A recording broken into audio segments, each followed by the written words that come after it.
Good evening, everyone, and thank you so much for this award. And I am so sorry not to be with you in Florida for the lovely hot weather, and especially in this hot political presidential year.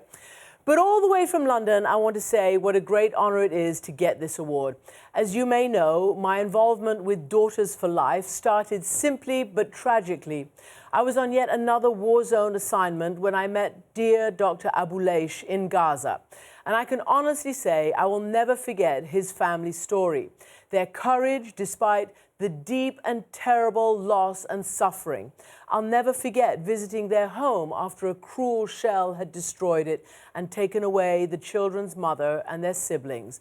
But mostly what I'll never forget is the humbling level of humility and forgiveness, the total determination not to succumb to hatred and bitterness, not just from Izzeddin Abuleish, a doctor, an adult who worked across the border with Israeli colleagues, but from his young children, wounded, suffering, bereaved, but still loving.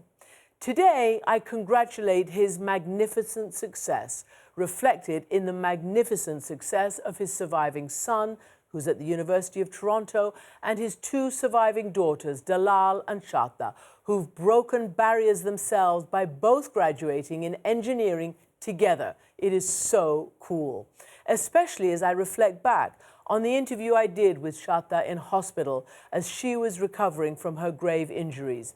As Dr. Abuleish told me, Shatta's, quote, journey inspired and gave me hope, he said. She proved that success and education are the antidote to hatred and revenge.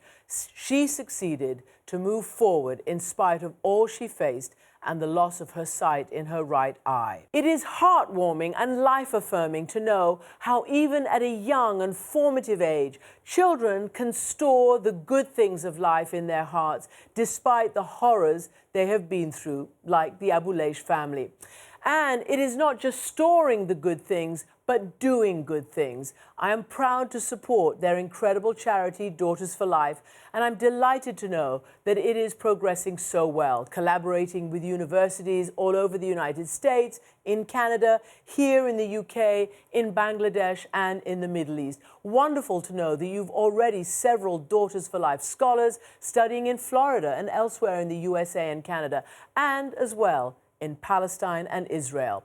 We all know girls' education especially makes transformative progress in any society. It's an issue that is close to my heart, and it warms my heart to see your deep faith in humanity produce this amazing success. So thank you and continued good luck.